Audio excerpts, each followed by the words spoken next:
ಆವಲಗುರ್ಕಿ ಗ್ರಾಮ ಪಂಚಾಯತಿಯ ಮತ್ತು ಗ್ರಾಮದ ಮತ್ತು ಸುತ್ತಮುತ್ತಲಿನ ಎಲ್ಲ ಗ್ರಾಮದ ಹಿರಿಯರೇ, ವೇದಿಕೆ ಮೇಲೆ ಕುಳಿತಕ್ಕಂತಹ ನನ್ನೆಲ್ಲ ಮಾರ್ಗದರ್ಶಕರೇ, ಹಿತೈಷಿಗಳೇ, ವೇದಿಕೆಯ ಮುಂಭಾಗದಲ್ಲಿ ನನ್ನ ಭಾರತದ ಶಕ್ತಿಯಾಗಿ ನಿಂತಿರುವಂತಹ ಯುವ ಶಕ್ತಿಯ ಎಲ್ಲ ನನ್ನ ಸಹೋದರ ಸಹೋದರಿಯರೇ, ನೋಡಿ ಈ ರೀತಿ ಇದೆ ನನ್ನ ಭಾರತ. ಒಂದಷ್ಟು ಮಿಡ್ಲ್ ಏಜ್ ಆಗಿರುವಂತವರು ಸ್ವಲ್ಪ, ಇನ್ ಸ್ವಲ್ಪ ಜಾಸ್ತಿ ಏಜ್ ಆಗಿರೋರು ಒಂದು ಸ್ವಲ್ಪ, ಆದ್ರೆ ಬರೀ ಯುವಕರೇ ತುಂಬಿಕೊಂಡಿರುವಂತಹ ಈ ಒಂದು ಏನು ನನ್ನ ಭೌಗೋಳಿಕವಾಗಿ ಒಂದು ಜಿಯಾಲಜಿಕಲ್ ಆಗಿ ಜಿಯೋಗ್ರಫಿ ನಮ್ದು ಏನಿದೆ ಇವತ್ತು, ಇದು ನನ್ನ ಭಾರತದ ಶಕ್ತಿ. ನನ್ನ ನರೇಂದ್ರ ಮೋದಿ ಅವರು, ನನ್ನ ದೇಶದ ಪ್ರಧಾನಮಂತ್ರಿಗಳು ಆದ ನರೇಂದ್ರ ಮೋದಿ ಅವರು ಹೇಳ್ತಾರೆ 2047ಕ್ಕೆ ವಿಶ್ವದ ಅತ್ಯಂತ ಬಲಿಷ್ಠ ರಾಷ್ಟ್ರ ಯಾವ್ದಾದ್ರು ಇತ್ತು ಅಂತಂದ್ರೆ ಅದು ನನ್ನ ಭಾರತ ದೇಶ ಆಗಿರ್ಬೇಕು ಅನ್ನೋದು ಅವರ ಕನಸು. ಆ ಕನಸಿಗೆ ನೀರೇಳಬೇಕಾಗಿರುವಂತಹ, ಕನಸಿಗೆ ಪೋಷಣೆ ಮಾಡಬೇಕಾಗಿರುವಂತಹ, ಆ ಕನಸನ್ನು ನನಸು ಮಾಡಬೇಕಾಗಿರುವಂತಹ ಶಕ್ತಿ ಇರೋದು ನಿಮಗೆ, ಆ ಜವಾಬ್ದಾರಿ ಇರೋದು ನಿಮಗೆ. ನನ್ನೆಲ್ಲ ಯುವ ಮಿತ್ರರು ಏನಿದ್ದೀರ, ನಿಮ್ಮ ಜೀವನಗಳನ್ನ ನೀವು ಸರಿಯಾಗಿ ಕಟ್ಟಿಕೊಂಡ್ರೆ, ಅರ್ಥಪೂರ್ಣವಾಗಿ ನಿಮ್ಮ ಜೀವನಗಳನ್ನ ನೀವು ಕಟ್ಟಿಕೊಂಡು ನಿಮ್ಮ ಕಾಲ ಮೇಲೆ ನೀವು ಆರ್ಥಿಕವಾಗಿ ಸದೃಢವಾಗಿ ನಿಂತ್ಕೊಂಡು, ಜೊತೆಗೆ ನಮ್ಮ ಕುಟುಂಬಗಳನ್ನ ಸರಿಯಾಗಿ ಪೋಷಣೆ ಮಾಡಿಕೊಂಡು, ನಂತರ ನಮ್ಮ ಸುತ್ತಲಿನ ಸಮಾಜಕ್ಕೆ ನಮ್ಮದೇನಾದ್ರೂ ಒಂದು ಕೊಡುಗೆ ಕೊಡಕ್ಕೆ ಪ್ರಾರಂಭ ಮಾಡಿದ್ರೆ 2047 ನನ್ನ ಮೋದಿಯ ಕನಸು ಏನಿದೆ ಅದನ್ನ ನೀವು ಸಾಕಾರ ಮಾಡಬಹುದು. ಮೋದಿಜಿಯವರ ಅತ್ಯಂತ ಬಲಿಷ್ಠವಾದ ದೇಶದ ಕನಸನ್ನ ಸಾಕಾರ ಮಾಡಕ್ಕೆ ನಾವ್ಯಾರು ಹಿಮಾಲಯ ಪರ್ವತ ಹತ್ತಬೇಕಾಗಿಲ್ಲ, ನಾವ್ಯಾರು ಏನೋ ದೊಡ್ಡ ದೊಡ್ಡ ಸಾಧನೆ ಮಾಡಬೇಕಾಗಿಲ್ಲ. ನಾವು ಮಾಡಬೇಕಾಗಿರೋದು ಏನಂತಂದ್ರೆ ನಮ್ಮ ಜೀವನಗಳನ್ನು ನಾವು ಕಟ್ಕೊಳ್ಳೋದು, ಜೊತೆಗೆ ನಮ್ಮ ಜೊತೆಯಲ್ಲಿರೋ ಜೀವನಗಳಿಗೆ ಸರಿಪಡಿಸೋದಕ್ಕೆ ನಮ್ಮ ಕೈಯಲ್ಲಿ ಏನಾದರೂ ಸಹಾಯ ಮಾಡಕ್ಕಾಗುತ್ತಾ, ಒಂದು ಸಣ್ಣ ಕೊಡುಗೆ ಕೊಡಕ್ಕಾಗುತ್ತಾ ಅಂತ ಯೋಚನೆ ಮಾಡೋದು, ಆ ನಿಟ್ಟಿನಲ್ಲಿ ಕೆಲಸ ಮಾಡೋದು. ಇಷ್ಟು ಮಾಡಿದ್ರೆ ನನ್ನ ಭಾರತ ದೇಶ ಎಷ್ಟೊಂದು ಸಂಪದ್ಭರಿತ ದೇಶ ಅಂತಂದ್ರೆ, ನಮ್ಮ ದೇಶದಲ್ಲಿ ಏನಿಲ್ಲ ಅಂತ ಹೇಳಂಗಿಲ್ಲ. ನಮ್ಮ ದೇಶದ ನಿಜವಾದ ಶಕ್ತಿನೇ ಜನಸಂಖ್ಯೆ. ನಾವು ಮೊದಲು ಸ್ಕೂಲಲ್ಲೆಲ್ಲ ಓದ್ಬೇಕಾದ್ರೆ ಬಲೋ ಭಾರತ್ ಮಾತಾಕ್ಕೆ ನೋಡಿ ಎಷ್ಟೇ ಗಲಾಟೆ ಮಾಡ್ತಾ ಇದ್ರು ನನ್ನ ಭಾರತ ಮಾತೆಗೆ ಜೈ ಅಂತಂದ್ರೆ ಎಲ್ಲ ಒಂದಾಗ್ಬಿಡ್ತು. ಇದು ನನ್ನ ಭಾರತದ ಶಕ್ತಿ. ಬೇರೆ ಇನ್ನೆಲ್ಲೂ ನನಗೆ ಗೊತ್ತಿರೋ ಹಂಗೆ ಅಮೆರಿಕ ದೇಶಕ್ಕೋ ಇನ್ನೊಂದು ದೇಶಕ್ಕೋ ಕೂಗೋ ಅಷ್ಟು ಯಾರು ಆ ಥರದ್ದಿಲ್ಲ.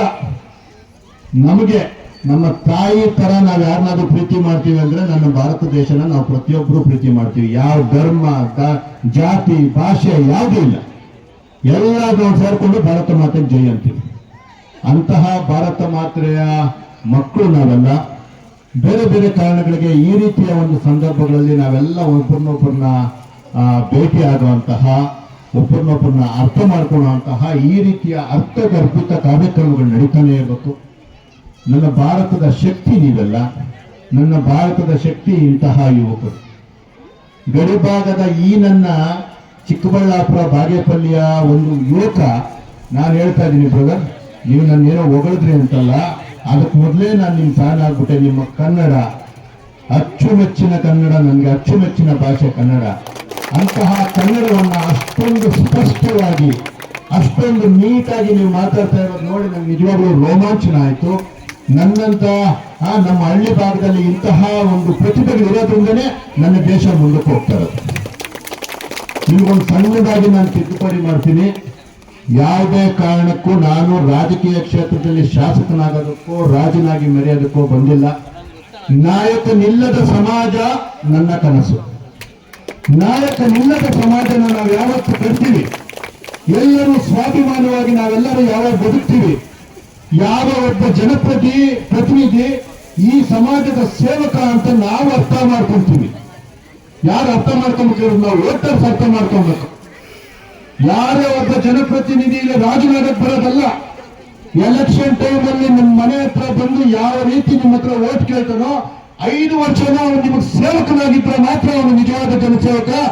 ಅದು ಎಲೆಕ್ಷನ್ ಆಗಿದ ತಕ್ಷಣ ರಾಜನಾಥ ಅಲ್ಲ ಜನಸೇವಕ. ಪ್ರತಿಯೊಬ್ಬರಿಗೂ ಸಿಗಬೇಕು ಅನ್ನುವಂತ ಒಂದು ವ್ಯವಸ್ಥೆಯನ್ನು ಮಾಡಬೇಕು. ನೀವು ಪ್ರತಿಯೊಬ್ಬ ಒಂದು ಏನು ಕಷ್ಟಗಳಿದೆ ಎಲ್ಲರನ್ನೂ ತೀರಿಸ್ಬಿಡಕ್ಕಾಗಲ್ಲ. ಆದರೆ ನಿಮಗೆ ಕಷ್ಟಗಳನ್ನ ಕೇಳುವಂತ ಒಂದು ಮನಸ್ಥಿತಿ ಅವನಿಗಿರ್ಬೇಕು. ಆ ಕಷ್ಟಗಳನ್ನ ಕೇಳಿ ಏನಾದ್ರೂ ಒಂದು ಪರಿಹಾರ ಮಾಡುವಂತಹ ವ್ಯವಸ್ಥೆಯನ್ನು ಹುಟ್ಟಾಕಬೇಕು. ಅಂತಹ ಅದ್ಭುತವಾದ ವ್ಯವಸ್ಥೆ ನನ್ನ ಈ ಭಾರತ ದೇಶದಲ್ಲಿ ಪ್ರಜಾಪ್ರಭುತ್ವ ವ್ಯವಸ್ಥೆ ನನ್ನ ಅಂಬೇಡ್ಕರ್ ಮಾಡಿರುವಂತದ್ದು. ನರೇಂದ್ರ ಮೋದಿಜಿಯವರು ಅವನ ಗುಟ್ಟಿಗೆ ಬರೋಕ್ಕಾಗುತ್ತಾ? ನರೇಂದ್ರ ಮೋದಿಜಿಯವರು ನನ್ನ ಒಂದು ತಂಗಿಯ ಆಧಾರ್ ಕಾರ್ಡ್ ಮಾಡ್ಕೊಡಕ್ಕಾಗುತ್ತಾ?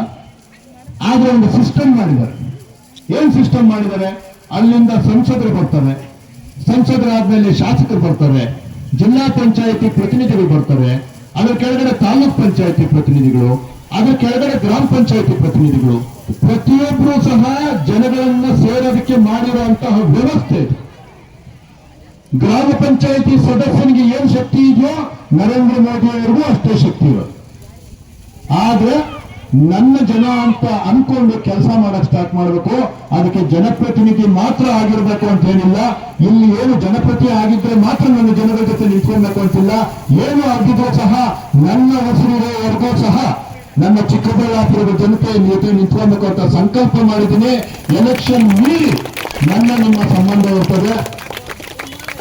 ಇಂತಹ ಒಂದು ಸಂದರ್ಭದಲ್ಲಿ ನಿಮ್ಮ ಜೊತೆ ಮಾತಾಡಕ್ಕೆ ಅವಕಾಶ ಮಾಡಿಕೊಟ್ಟಂತಹ ಎಲ್ಲರಿಗೂ ವಂದಿಸುತ್ತಾ, ಕಬಡ್ಡಿ ಮ್ಯಾಚು ಹೆಣ್ಮಕ್ಳಿಗೆ ಸೇರಿ ಹೇಳ್ತಾ ಇದ್ದೀನಿ, ಗಂಡು ಗಲಿಗಳು ಆಡುವಂತ ಮ್ಯಾಚು ಕಬಡ್ಡಿ ಮ್ಯಾಚ್.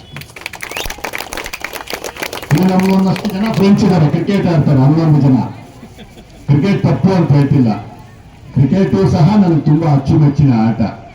ಅವನು ತಮಾಷೆ ಮಾಡಕ್ಕೆ ಅಂತ ಹೇಳ್ತಿದ್ದೆ. ಆದ್ರೆ ಈ ಕಬಡ್ಡಿ ಆಡೋದಿದೆಯಲ್ಲ, ಅಮೇಜಿಂಗ್. 10 ನಿಮಿಷದಲ್ಲಿ ರೋಮಾಂಚಕಾರಿಯಾದಂತ ಆಟ. ಅದನ್ನು ನೋಡ್ತಾ ಇದ್ರೆ ಮತ್ತೆ ಮತ್ತೆ ನೋಡ್ಬೇಕನ್ಸುತ್ತೆ. ಆ ರೀತಿ ಒಂದು ಆಟ ಇದು. ಗಂಡು ಗಲಿ ಅಂತ ಹೇಳಿ ಕೇಳಿದೆ ಅಂತಂದ್ರೆ ಹೆಣ್ಮಕ್ಳು ಕಡಿಮೆ ಅಂತಲ್ಲ, ನೀವು ಗಂಡು ಗಲಿಗಳೇ ಅಂತ ಹೇಳ್ತಾ ಇದ್ವಿ. ಆ ಕಬಡ್ಡಿ ಆಡುವಂತಹ ಯಾರೇ ಇರ್ಬೋದು ಅವರೆಲ್ಲರೂ ಸಹ ಗಂಡು ಗಲಿಗಳು. ಆ ರೀತಿಯಾದಂತಹ ಒಂದು ಅದ್ಭುತವಾದ ನನ್ನ ಗ್ರಾಮೀಣ ಕ್ರೀಡೆ ಇವತ್ತು ಉಳ್ಕೊಂಡಿದೆ ಬೇರೆ ಬೇರೆ ಕ್ರೀಡೆಗಳ ಮಧ್ಯೆ ಅಂತಂದ್ರೆ ಆ ಕ್ರೀಡೆಗಿರೋ ಶಕ್ತಿ ಅದು. ಇವತ್ತು ಅಂತಾರಾಷ್ಟ್ರೀಯ ಮಟ್ಟದಲ್ಲಿ ಕಬಡ್ಡಿ ಆಡ್ತಿದ್ದಾರೆ. ಬೇರೆ ಬೇರೆ ದೇಶಗಳ ಪಟುಗಳು ಸಹ ಇಲ್ಲಿ ಬಂದು, ಕ್ರೀಡಾಪಟುಗಳು ಬಂದು ಇಲ್ಲಿ ಹರಾಜಾಗ್ತಾರೆ. IPL ಅಲ್ಲಿ ಹೆಂಗೆ ಹರಾಜಾಕಿ ಲಕ್ಷ ಕೋಟಿಗಳಿಗೆ ಅವರು ಹರಾಜಾಕಿ ಅವರಿಗೆ ಸಂಭಾವನೆ ಕೊಡ್ತಾರೆ, ಅದೇ ರೀತಿಯಾದಂತಹ ಒಂದು ಅವಕಾಶಗಳು ಕಬಡ್ಡಿಗೂ ಸಹ ಇದೆ. ನನ್ನ ದೇಶ 130-140 ಕೋಟಿ ಜನ ಇರುವಂತಹ ದೇಶ. ಎಲ್ಲ ಕ್ರೀಡೆಗಳಿಗೂ ಪ್ರತಿಭೆಗಳನ್ನು ಕೊಡುವಂತಹ ಶಕ್ತಿ ಇರುವಂತಹ ದೇಶ.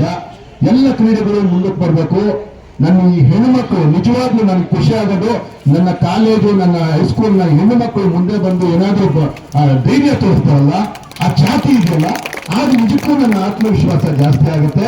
ನನ್ನ ಭಾರತ ದೇಶ ಇನ್ನ ಮುಂದೆ ಹೋಗುತ್ತೆ ಅನ್ನುವಂತಹ ವಿಶ್ವಾಸ ನನಗೆ 100 ಮಡಿ ಜಾಸ್ತಿ ಆಗುತ್ತೆ. ಅಂತಹ ಒಂದು ಕಬಡ್ಡಿಯನ್ನು ಆಡೋದಕ್ಕೆ ಇವತ್ತು ಆವಗುರ್ಕಿಗೆ ನೀವೆಲ್ಲ ಬಂದಿದ್ದೀರಾ. 2 ದಿವಸದ ಈ ಆಟದಲ್ಲಿ ನೀವೆಲ್ಲರೂ ಎಂಜಾಯ್ ಮಾಡಿ ಗೆಲ್ಲೋದು ಯಾರೋ ಒಬ್ರೆ, ಏನು ತೊಂದರೆ ಇಲ್ಲ. ಆದರೆ ಸಂತೋಷ ಪಡೋದು ಮಾತ್ರ ನೀವು ಆಡೋರು ಸಹ, ನಾವು ನೋಡೋರು ಸಹ, ಎಲ್ಲರೂ ಸಂತೋಷ ಪಡುವಂತ ಈ ಕ್ರೀಡೆನ ಕ್ರೀಡಾ ಸ್ಫೂರ್ತಿ ಇಟ್ಕೊಂಡಾಡಿ ಎಲ್ಲರಿಗೂ ಒಳ್ಳೇದಾಗ್ಲಿ. ನನ್ನ ಎಲ್ಲ ಕ್ರೀಡಾಪಟುಗಳಿಗೆ, ನನ್ನ ಎಲ್ಲ ಯುವಕರಿಗೆ, ಈ ಗ್ರಾಮದ ಎಲ್ಲ ಹಿರಿಯರಿಗೆ ಎಲ್ಲರಿಗೂ ಒಳ್ಳೇದಾಗ್ಲಿ. ಆವಲಗುರ್ಕಿ ಗ್ರಾಮ ಪಂಚಾಯತಿ ಇವತ್ತು ಇಡೀ ಪ್ರಪಂಚಕ್ಕೆ ಗೊತ್ತಿರುವಂತಹ ಪಂಚಾಯತ್. ಯಾರ ಆ ಒಂದು ಪುಣ್ಯದ ಫಲನೋ ಇನ್ನೊಂದೋ ಗೊತ್ತಿಲ್ಲ, ಯಾರಿಗೇನ್ ನಂಬಿಕೆ ಇದೆಯೋ ಇನ್ನೊಂದೋ ನಮ್ಗೆ ಗೊತ್ತಿಲ್ಲ. ಈಶಾ ಏನು ಒಂದು ಪುಣ್ಯವಾದ ಸ್ಥಳ ಇಲ್ಲಿ ಬಂದಿದೆ. ಅದರಿಂದ ಇವತ್ತು ಇಡೀ ನನ್ನ ಆವಲಗುರ್ಕಿ ಪಂಚಾಯತಿ ಇವತ್ತು ಇಡೀ ಪ್ರಪಂಚಕ್ಕೆ ಗೊತ್ತಿರುವಂತಹ ಹೆಸರು. ಅದನ್ನ ಯಾವುದೇ ಒಂದು ಭಿನ್ನಾಭಿಪ್ರಾಯಗಳಿರ್ಲಿ, ಇನ್ನೊಂದಿರಲಿ, ಏನಾದ್ರೂ ಸಣ್ಣ ಪುಟ್ಟ ತೊಂದರೆಗಳಾಗ್ತಿದ್ರು ಸಹ ಅದನ್ನ ರಚನಾತ್ಮಕವಾಗಿ ಕೆಲಸ ಮಾಡಿಕೊಂಡು ಈ ನನ್ನ ಆವಲಗುರ್ಕಿ ಪಂಚಾಯತಿ ಇನ್ನಷ್ಟು ಮುಂದುವರಿಬೇಕು. ಅಲ್ಲಿ ಏನು ರೆವಿನ್ಯೂ ಬರ್ತಿದೆ ಪ್ರತಿಯೊಂದು ಗ್ರಾಮದ ಪ್ರತಿಯೊಂದು ಮನೆಗೆ ತಲುಪಬೇಕು. ನನ್ನ ಗ್ರಾಮಗಳೆಲ್ಲ ಚೆನ್ನಾಗಾಗಬೇಕು ಅಂತ ಈ ಮುಖಾಂತರ ಕೇಳ್ಕೊಂತ ನನಗೆ 1-2 ಮಾತುಗಳನ್ನು ಆಡಕ್ಕೆ ಅವಕಾಶ ಮಾಡಿಕೊಟ್ಟಂತಹ ನಿಮ್ಗೆಲ್ಲರಿಗೂ ಧನ್ಯವಾದಗಳನ್ನು ತಿಳಿಸ್ತಾ, ಥ್ಯಾಂಕ್ ಯು ಸೋ ಮಚ್. ಎಲ್ಲರಿಗೂ ಒಳ್ಳೆಯದಾಗಲಿ. Thank you.